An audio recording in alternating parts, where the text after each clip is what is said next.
Doa.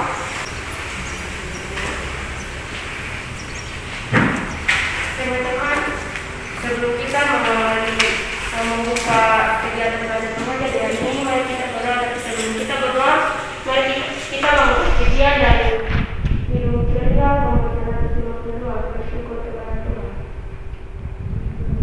Bersyukur kepada Tuhan, bersyukur kepada Tuhan, sebab Dia baik. Bersyukur kepada Tuhan. Mari kita berdoa. Tuhan Yesus yang baik, terima kasih karena Engkau telah menyediakan yang kami bersaing di saat ini Tuhan. Dan siang hari ini Tuhan, kami telah berkumpul untuk memulai yang kami kasih belajar mengajar di saat ini Tuhan. Untuk itu kami datang untuk apa dan pikiran kami agar apa yang akan disampaikan menjadi bagi kami atau mengerti dengan baik. Dalam nama Tuhan Yesus kami berdoa. Amin. Ya, makasih Feren. Ya, anak-anak sekalian, sebelum kita mulai dengan pembelajaran kita di hari ini, mau tanya ketua kelas, Susan, hari ini siapa yang tidak masuk? 3 orang Ibu. 3 orang? Mereka kenapa? Absen gitu ya, misi? Sakit. Sakit? Oke, nanti baru dimasukkan namanya ya. Ya, anak-anak sekalian, kita akan melanjutkan dengan materi yang baru, dengan KD yang baru, yaitu KD 3.1, yaitu menganalisis ciri-ciri pribadi yang bertumbuh menjadi dewasa. Tujuan pembelajarannya yang akan kita capai di hari ini, di sini saya akan memulai dengan pembelajaran dengan menggunakan metode scientific. Ya, jadi dengan pembelajaran saintifik ini kalian bisa menjelaskan tentang beberapa hal yang akan kita bahas di hari ini. Yaitu yang pertama, kita dapat menjelaskan tentang pengertian dan pribadi yang dewasa. Yang kedua itu adalah menjelaskan tentang aspek pertumbuhan menjadi pribadi yang dewasa. Dan yang ketiga adalah menentukan hubungan pola pikir komprehensif dengan berpikir positif, kritis, dan proaktif.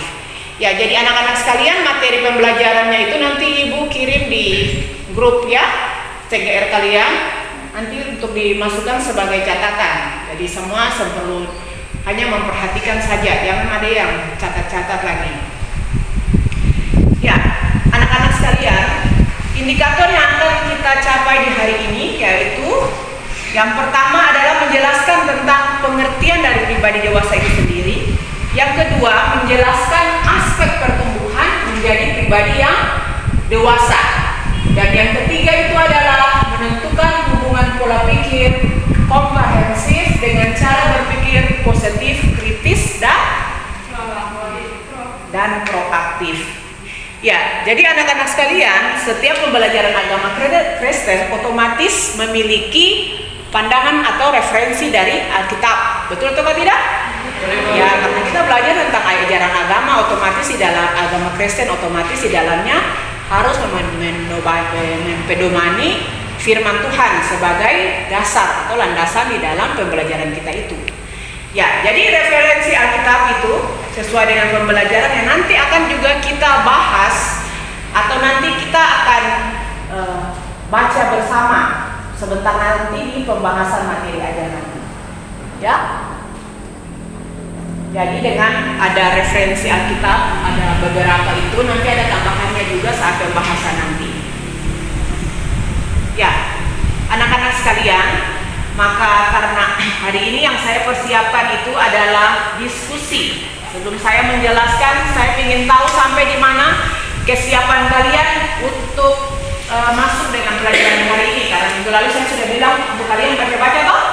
Ya, jadi saya akan membagi kalian dengan yang siswa yang ada, berarti kita jadikan 3 kelompok saja ya.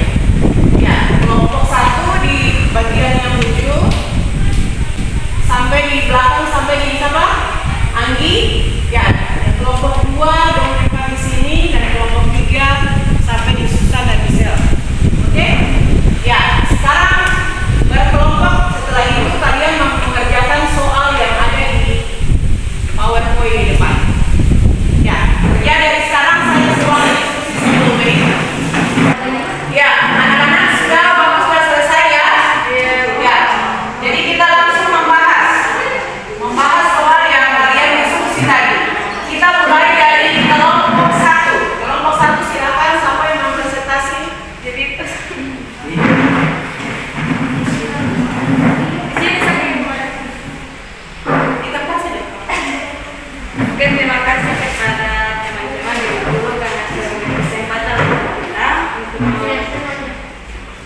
manifestasikan jadi kita dapat di nomor 1 yaitu ciri-ciri pertumbuhan yang benar dalam menuju kedewasaan, seperti mencari solusi, mengakui kesalahan dan tidak saling menyalahkan. Contohnya, ketika kita dihadapi dengan masalah-masalah dan kita berkontribusi terhadap kesalahan tersebut, dan kita juga akan mendapat hati untuk jujur untuk mengakui kesalahan dan fokus untuk mencari solusi untuk menyelesaikan masalah-masalah tersebut.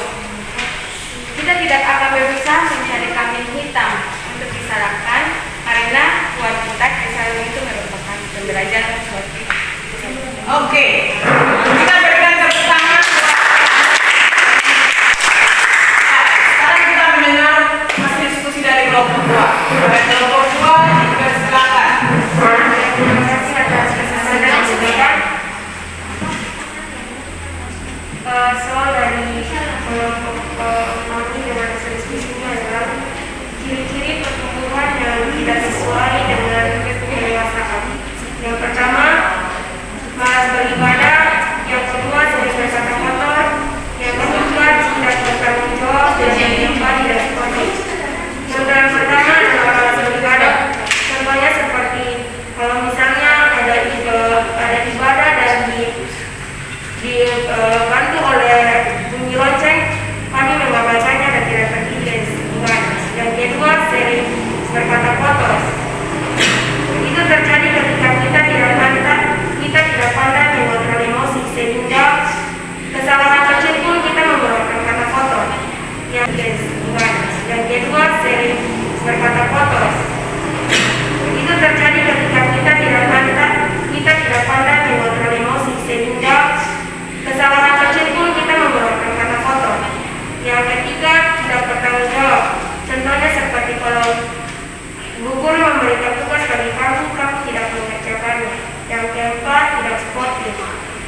Tidak sportif artinya jika kita disuruh untuk mengikuti lomba terus karena kita terlalu ambisi untuk menang, makanya kita punya sikap yang jujur dan mau menang sendiri. Sekian dan terima kasih. Oke, terima kasih kelompok 2. Kita beri aplaus untuk kelompok 2.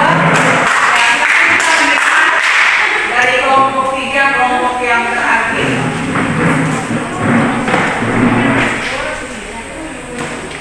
Ya, baik, terima kasih atas kesempatan yang diberikan kepada kawan-kawan kita untuk mempresentasikan hasil diskusi kami.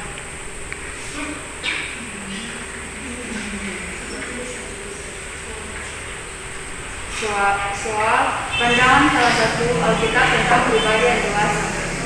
Jadi menurut pandangan Alkitab tentang pribadi yang dewasa, dilihat dalam kitab Lukas 2 ayat 41 hingga ayat yang 52 yang menceritakan tentang Yesus pada umur 12 tahun dalam bait Allah.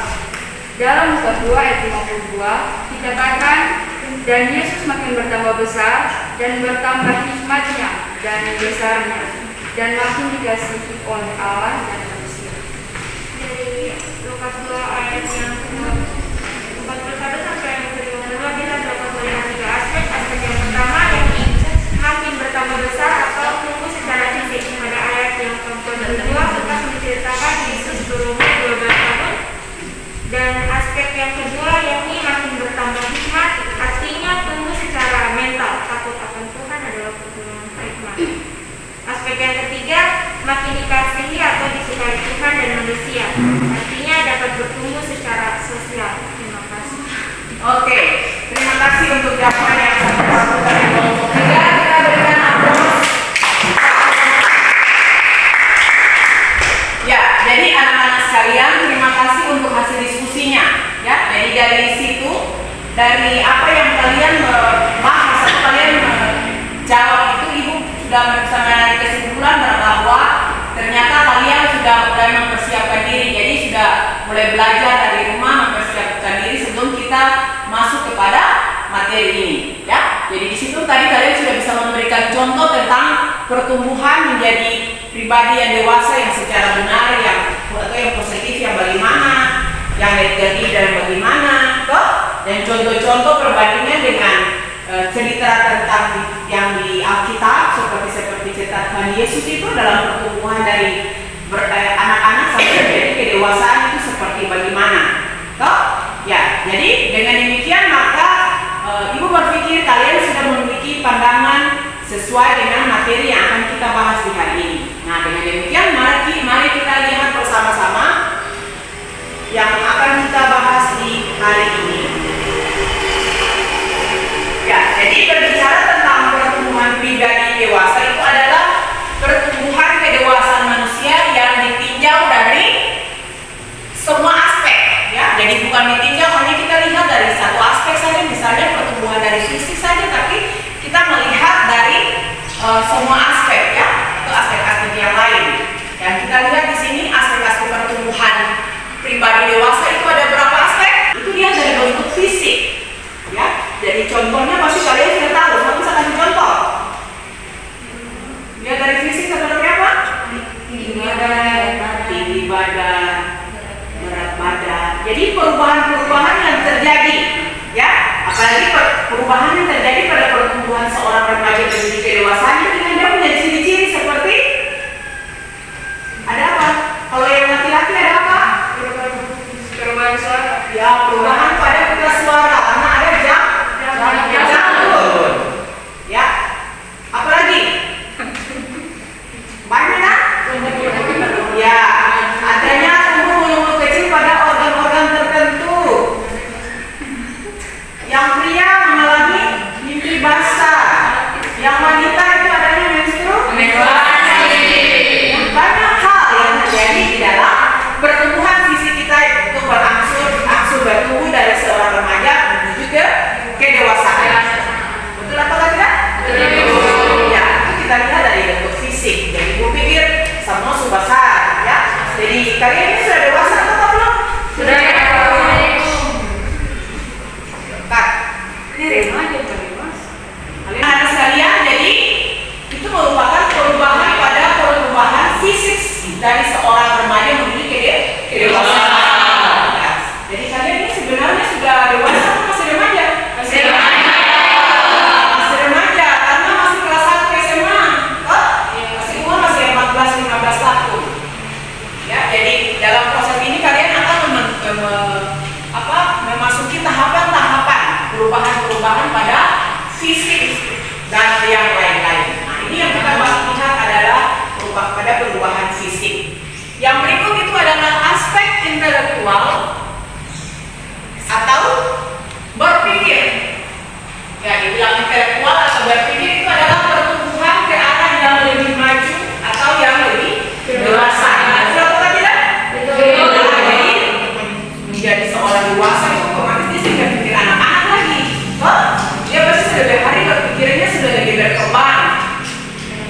Ya, jadi dia sudah tidak bisa diatur atau disuruh oleh orang tua lagi. Anggi, mandi, Joel, makan, kan tidak lagi. Dia sudah memasuki usia kedewasaan, berarti dia sudah bisa berpikir apa yang harus dia lakukan. Walaupun ansinya bahwa sebagian memang ada yang benar, ada yang tidak benar, tetapi umumnya mereka sudah mulai bisa. Aspek sosial. Dibilang aspek sosial itu berarti kita berbicara tentang apa?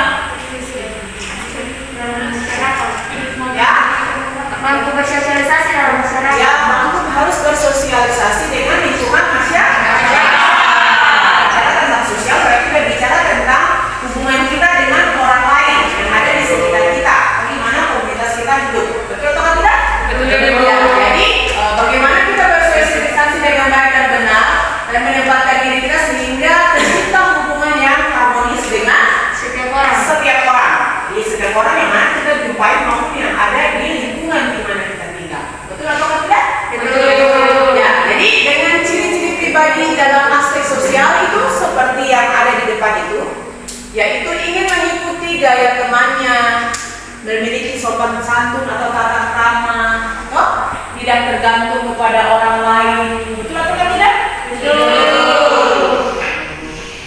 Jadi sosial itu kita lihat dalam bersosial itu.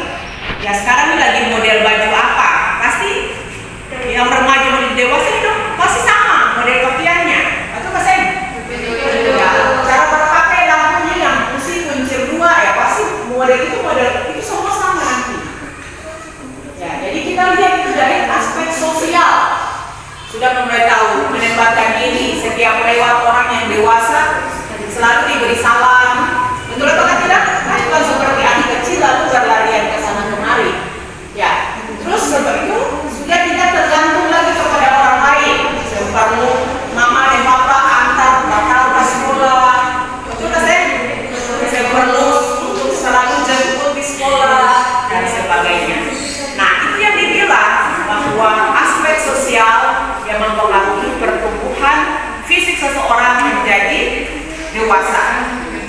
Ya, kita pindah lagi tentang aspek emosi.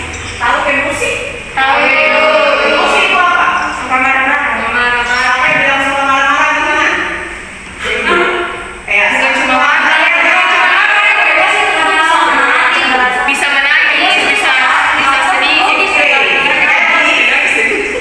Jadi emosi itu bukan berarti bahwa hanya suka marah-marah saja.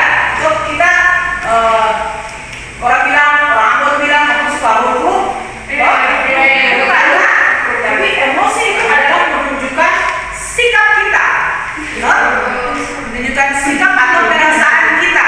Jadi ada emosi senang, emosi gembira, emosi marah, sedih. Jadi itu adalah menunjukkan perasaan-perasaan yang ada di dalam diri kita. Ya, itu yang dibilang dengan aspek emosi. Ya, jadi aspek emosi itu adalah merupakan gejala perasaan, ya, yang disertai dengan perubahan yang ada pada perilaku fisik seseorang. Ya, contohnya emosi itu dia mendahulukan logika daripada emosi. Ya, yang kedua itu adalah mengontrol emosi dengan baik dalam menyelesaikan masalah. Yang ketiga, memikirkan masa depan yang lebih baik. Dan yang keempat itu adalah menerima hal yang buruk, ya, kekecewaan atau tekanan dengan tenang dan stabil. Jadi itu perasaan yang kita rasakan. Ya, sama bisa kasih contoh emosi. Emosi yang mana yang kalian mau kasih contoh? Seperti menangis bahagia saat ketemu menang itu terharu. Oh iya, jadi emosinya itu adalah merasa senang atau bahagia. Berarti kita akan bersenang-senang, tertawa, atau ada juga yang menangis bukan berarti dia sedih, tapi dia bahagia karena tidak disangka-sangka ya bisa memenangkan hadiah perlombaan tersebut misalnya. Ya, banyak contoh. Jadi kita lihat daripada aspek emosi itu dari perasaannya yang kita alami. Ada kalau teman ada berduka, otomatis kita hadir di sana bukan kita ketawa-ketawa, tapi kita pasti juga terhadir dengan perasaan sedih. Betul nggak sih? Iya. Yang ketawa Anggi, bayangkan Anggi ada piduka lalu taman ini ketawa. Seko? Ya, itu yang dibilang aspek emosi. Ya, sampai di sini ada mau tanya sebelum kita masuk ke aspek sosial. Ibu, mengapa remaja tuh kadang-kadang cepat emosi, marah, atau cepat tersinggung gitu? Kenapa? Apa tadi? Kenapa remaja tuh dia kadang-kadang cepat emosi, marah, atau tersinggung gitu? Kenapa itu? Kenapa? Ya, terima kasih untuk pertanyaannya, Nana. Jadi seorang remaja itu kenapa dia cepat emosi? Dia cepat emosi, marah, cepat tersinggung. Siapa yang bisa bantu jawab? Siapa yang bisa bantu ibu jawab? Semua bertanya-tanya? Kenapa? Karena belum stabil. Belum stabil. Ada yang lain lagi? Tergantung dia punya mood atau suasana hati. Mungkin dia ada 6 bulan. Ya, jadi banyak pemikiran ya. Kenapa remaja itu dia cepat emosi atau marah-marah? Tapi pasti lihat kalau misalnya dalam pertemanan itu, kalau apa-apa lagi, kadang teman dekat sekolah sama-sama pulang sama ujung-ujung lain, suka marah. Karena baca cerita, betul nggak sih? Sempi tanya katakan apa baca cerita beta, saya bilang langsung marah. Tapi kalau orang dewasa kan tidak, toh?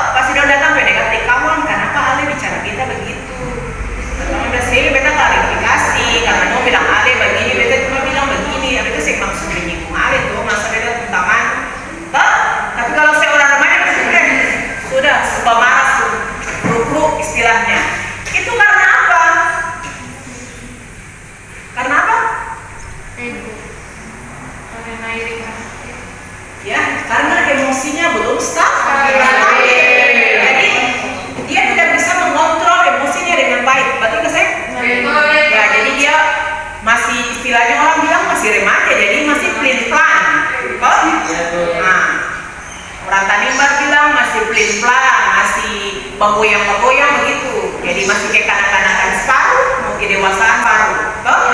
Ya, jadi mereka belum memiliki pegangan yang tepat. Jadi dia berbeda dengan orang yang sudah dewasa yang sudah bisa mengontrol emosinya. Ya, jadi dibilang intinya itu adalah emosinya belum dikontrol atau emosinya tidak stabil. Ya, begitu nah. Ya, ada yang mau tanya lagi? Sampai di aspek emosi. Kalau tidak ada kita lanjut ya. Aspek yang berikut adalah aspek moral. Ya, berbicara tentang aspek moral itu berarti berbicara tentang apa tuh? Sikap. Ya. Aspek moral berarti kita berbicara tentang baik buruknya seseorang, sikap seseorang. Betul nggak sih? Ya, sikap dan dia bertingkah laku serta kewajiban daripada seseorang. Ya, jadi kalau misalnya dong bilang apa? Siapa bisa kasih contoh?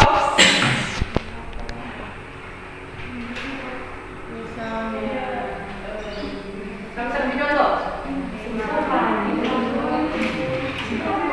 Ya? Kurang veteran pada orang, tidak menghargai guru ibu. Tidak menghargai guru, menghargai orang lain, dia menghargai guru. Toh? Suka melawan orang tua, itu moralnya belum ditata dengan baik, moralnya belum teratur sebagai seorang remaja. Oh, ya kan ada memiliki hubungan dengan aspek-aspek yang lain juga. Di mana-mana namanya pelajaran agama itu pasti berbicara dulu akhir-akhirnya harus ada memiliki hubungan dengan Roh Kudus. Ya, itu yang pasti berbicara tentang spiritual. Betul nggak sih? Ya, jadi di dalamnya itu otomatis kita harus berbicara tentang apa itu? Bertumbuh dalam ya, jadi di dalam pertumbuhan remaja menuju dewasa itu kita harus menanamkan sikap spiritual itu.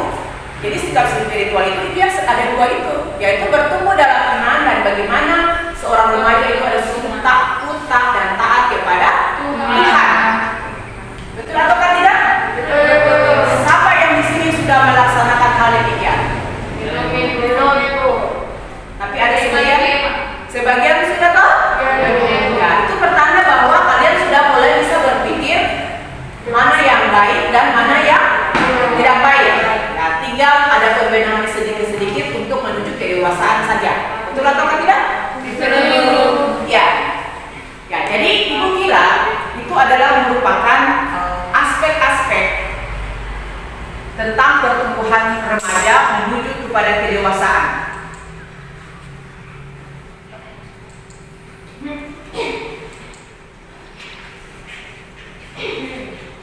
Ya, sampai di sini ada yang mau tanya? Ya, silakan Michelle. Di antara keenam aspek tersebut, aspek mana yang harus didahulukan dalam aspek kedewasaan? Ya, jadi Michelle tanya aspek mana dulu yang harus didahulukan di dalam proses pertumbuhan seorang remaja menuju kedewasaan. Menurut kalian aspek mana yang harus didahulukan? Intelektual. Siapa bilang spiritual? Siapa bilang intelektual? Spiritual. Ada yang spiritual? Ada yang intelektual? Ya, dari jawaban-jawaban kalian berarti itu sudah bisa berpikir bahwa memang kalian masih remaja, karena belum bisa mengarahkan mana yang harus didahulukan, kan? Ya, jadi yang bisa pertanyaan yang sangat bagus ya. Jadi pertumbuhan menjadi seorang dewasa, remaja menuju kedewasaan ini aspek akan dipengaruhi oleh 6 aspek tadi. Mana yang tidak harus didahulukan? Jawabannya itu adalah keenam aspek itu harus berjalan bersama-sama. Betul nggak sih? Betul. Ya. Jadi semungkin dia punya misalnya aspek fisik yang harus didahulukan kepada besar padahal otak nol. Maksudnya orang bilang ngomong-ngomong, toh? Ya, karena intelektualnya sengkau, toh? Nah, begitu pun juga tadi siapa bilang aspek spiritual? Yang bilang aspek spiritual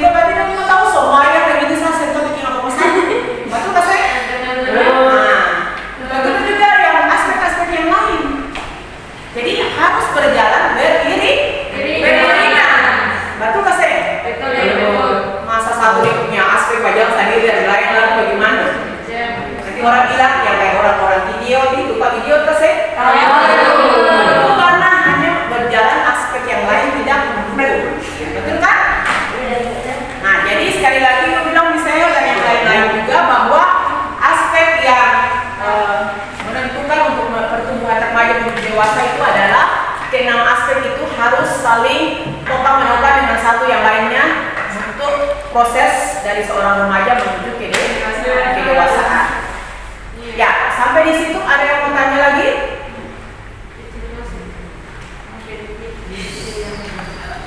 Tidak ada lagi? Ya, jadi dengan demikian di sini mau Ibu katakan bahwa kesimpulan daripada itu kita bisa lihat di depan di situ bahwa setiap orang itu bertumbuh sejak dalam kandungan. Jadi dia dari kecil dibesarkan dari dalam kandungan sampai usia lahir toh. Jadi pertumbuhan yang dialami itu bukan hanya secara fisik saja, tetapi secara menyeluruh di dalam segala aspek kehidupan. Ya. Jadi untuk menjadi pribadi dewasa itu tidak ditentukan oleh usia tingkatan pendidikan, oleh pribadi dewasa ditentukan oleh pertumbuhan secara spiritual. Jadi secara untuk menutupi semua itu adalah kita harus memiliki pertumbuhan secara spiritual. Ya, jadi kita sampai di situ ya anak-anak ya untuk materi kita ini. Tidak ada yang tanya lagi, berarti semuanya jelas? Jelas Ibu. Oke, ya jadi nanti ada tugas yang akan kalian kerjakan untuk kita masuk kepada materi lanjutan di minggu depan ya. Nah di situ Ibu sudah kirim di grup classroom kalian, ya di GCR kalian. Nanti kalian kerjakan dan kalian kirim balik ke Ibu sebelum kita masuk kepada pelajaran di minggu depan. Ya, ya. Jadi kita sampai di situ untuk doa penutup. Misalnya bahwa kita di dalam doa.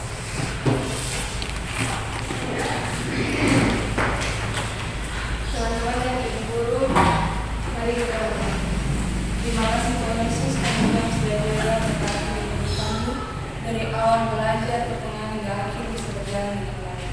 Di saat ini kami mau pulang, Tuhan tolong berkati kami agar kami bisa dari tempat ini pulang ke rumah kami masing-masing dengan selamat. Terima kasih Tuhan Yesus, haleluya, amin. Ya, terima kasih Michelle dan terima kasih buat kalian